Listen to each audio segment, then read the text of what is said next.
Isaiah chapter 9. Nevertheless, gloom will not be upon her who is distressed, as when at first he lightly esteemed the land of Zebulun and the land of Naphtali, and afterward more heavily oppressed her by way of the sea, beyond the Jordan, in Galilee of the Gentiles. The people who have walked in darkness have seen a great light.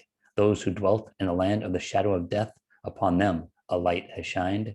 You have multiplied the nation and increased its joy. They rejoice before you according to the joy of harvest, as men rejoice when they divide the spoil.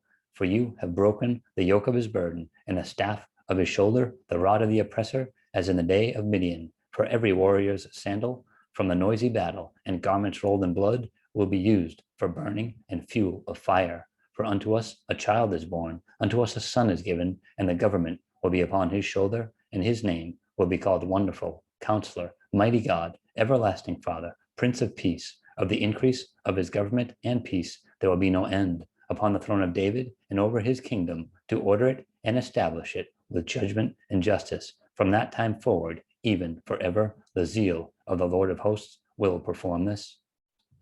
The Lord sent a word against Jacob, and it has fallen on Israel. All the people will know, Ephraim and the inhabitant of Samaria, who say in pride and arrogance of heart, the bricks have fallen down, but we will rebuild with hewn stones. The sycamores are cut down, but we will replace them with cedars. Therefore, the Lord shall shut up the adversaries of Rezin against him, and spur his enemies on, the Syrians before, and the Philistines behind, and they shall devour Israel with an open mouth. For all this, his anger is not turned away, but his hand is stretched out still. For the people do not turn to him who strikes them, nor do they seek the Lord of hosts. Therefore, the Lord will cut off head and tail from Israel, palm branch and bulrush in one day. The elder and honorable, he is the head. The prophet who teaches lies, he is the tail. For the leaders of his people cause them to err, and those who are led by them are destroyed. Therefore, the Lord will have no joy in their young men, nor have mercy on their fatherless and the widows. For everyone is a hypocrite and an evil doer, and every mouth speaks folly.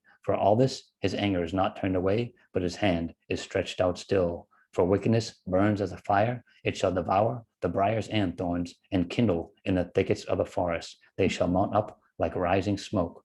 Through the wrath of the Lord of hosts, the land is burned up, and the people shall be as fuel for the fire. No man shall spare his brother, and he shall snatch on the right hand and be hungry. He shall devour on the left hand and not be satisfied. Every man shall eat the flesh of his own arm. Manasseh shall devour Ephraim, and Ephraim Manasseh. Together they shall be against Judah. For all this, his anger is not turned away, but his hand is stretched out still.